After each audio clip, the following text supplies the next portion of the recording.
भी सिखाई है, पुलिस ही जान लेने की बच्चों की, जान लेने बच्चों की।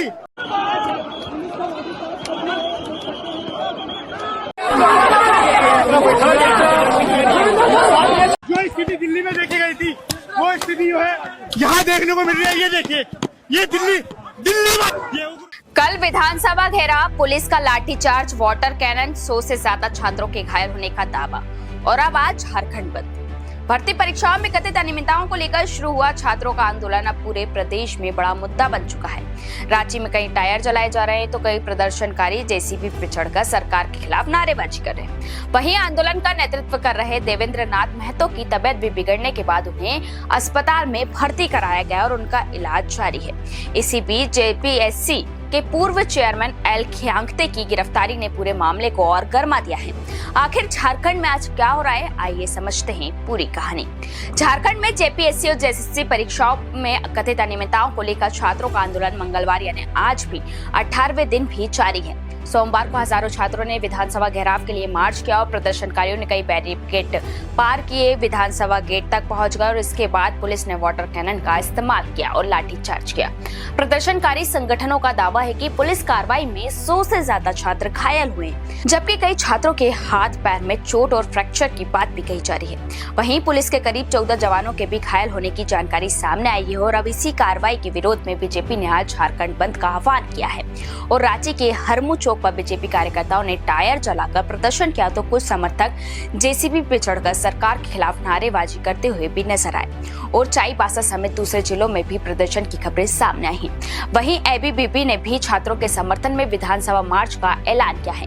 लेकिन इस पूरे आंदोलन का एक सबसे बड़ा चेहरा है देवेंद्र नाथ महतो, क्योंकि वे पिछले कई दिनों से भर्ती परीक्षाओं में कथित गड़बड़ियों के खिलाफ भूख हड़ताल पर बैठे थे और सोमवार को विधानसभा मार्च के दौरान उनकी तबियत अचानक बिगड़ गई। ब्लड शुगर लेवल गिरने के बाद उन्हें रांची सदर अस्पताल में भर्ती कराया गया और खराब तबियत के बाद भी महतो छात्रों के साथ विधानसभा मार्च में पहुंचे और बाद में स्ट्रक्चर से ही प्रदर्शनकारियों को संबोधित किया।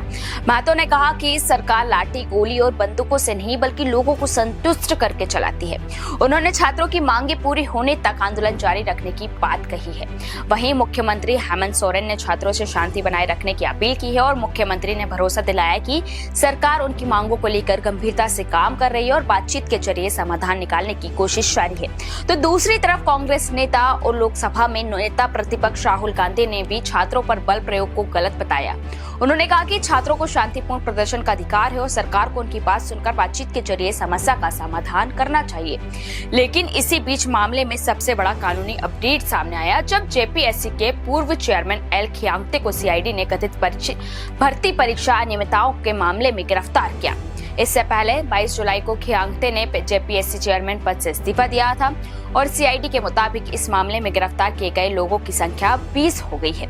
अब बात छात्रों की मांगों की है तो आपको बता दें कि सरकार ने जेपीएससी की 14वीं पीटी परीक्षा रद्द करने, टीडीपीएल एजेंसी से जुड़ी परीक्षाओं को रद्द करने, बैकलॉग परीक्षाओं से जुड़ी अनियमितताओं की जांच और कई मामलों में सीआईडी जांच जैसी मांगों पर सहमति जताई है। लेकिन दो बड़े मुद्दों पर अभी भी पेच फंसा हुआ है। पहला, जेएसएससी सीजीएल परीक्षा को रद्द करने की मांग और दूसरा पूरे मामले की सीबीआई जांच। सरकार जेएसएससी सीजीएल मामले में रिटायर्ड जज से जांच कराने को तैयार है, लेकिन छात्र सीबीआई जज की मांग पर है और अब अड़े हुए हैं और यही वजह है कि कई दूर की बातचीत के बाद भी आंदोलन खत्म नहीं हुआ है। यानी झारखंड में अब लड़ाई सिर्फ एक परीक्षा या एक भर्ती प्रक्रिया की नहीं रह गई है, बल्कि छात्रों का कहना है कि ये उनके भविष्य और भर्ती व्यवस्था में पारदर्शिता की लड़ाई है।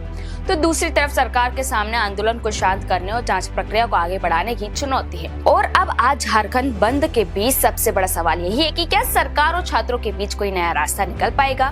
क्या जेएसएससी, सीजीएल और सीबीआई जांच को लेकर कोई सहमति बनेगी या फिर जेपीएससी, जेएसएससी को लेकर शुरू हुआ ये आंदोलन आने वाले दिनों में और बड़ा रूप लेगा? आपका क्या कहना है, हमें कमेंट करके जरूर बताएं।